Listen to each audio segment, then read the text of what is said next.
ये convenience store हर रोज लड़कियों से भरा रहता है क्योंकि उस स्टोर का मालिक जैक बहुत खूबसूरत है, मगर लड़कियां सिर्फ इसके साथ तस्वीरें खिंचवाती हैं, कोई असल में कुछ खरीदती नहीं।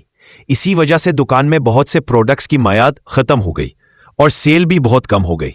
इसी दौरान जैक के वालिद भी बीमार हो गए और अस्पताल में दाखिल कर दिए गए।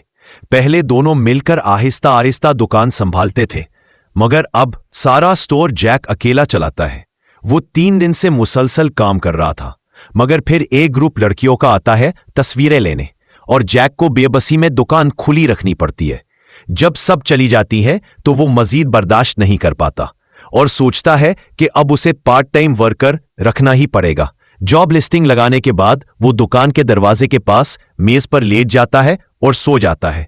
जैसे ही शाम होती है, एक औरत दुकान में दाखिल होती है। वो मेज पर दस्तक देती है और जैक फौरन जाग जाता है। जैक नींद में कहता है, ओ नहीं, खुशामदीद, आप क्या खरीदना चाहेंगी? बातचीत के दौरान पता चलता है कि वो लड़की दरअसल इंटरव्यू देने आई है। जैक फौरन उठता है और उसे पानी देने जाता है, लेकिन फिर अचानक उसे याद आता है कि ये वही लड़की है जिसने 3 साल पहले उसका पहला बोसा चुरा लिया था।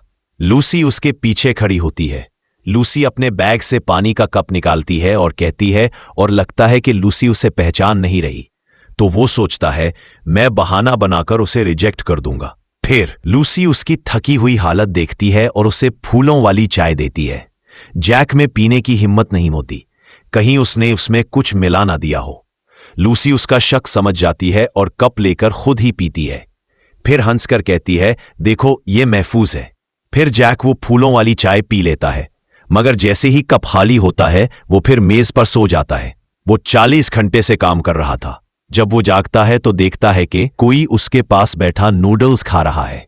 वो फौरन उठता है और पीछे मुड़कर देखता है तो पता चलता है कि दुकान ग्राहकों से भरी हुई है। दरअसल लूसी ने पार्ट टाइम काम शुरू कर दिया था। लूसी खुशी से पूछती है, तो क्या मैं कल से ऑफिशियल काम शुरू कर सकती हूं? मगर जैक समझाता है, कल और उम्मीदवार इंटरव्यू के लिए आएंगे, तुम घर जाओ, नोटिफिकेशन का इंतजार करो। यह सुनकर लूसी रोने लगती है। दुकान के सारे ग्राहक समझते हैं कि बॉस ने लड़की पर जुल्म किया है। अब जैक के पास कोई रास्ता नहीं बचता, उसे मानना ही पड़ता है कि लूसी कल से काम शुरू कर सकती है।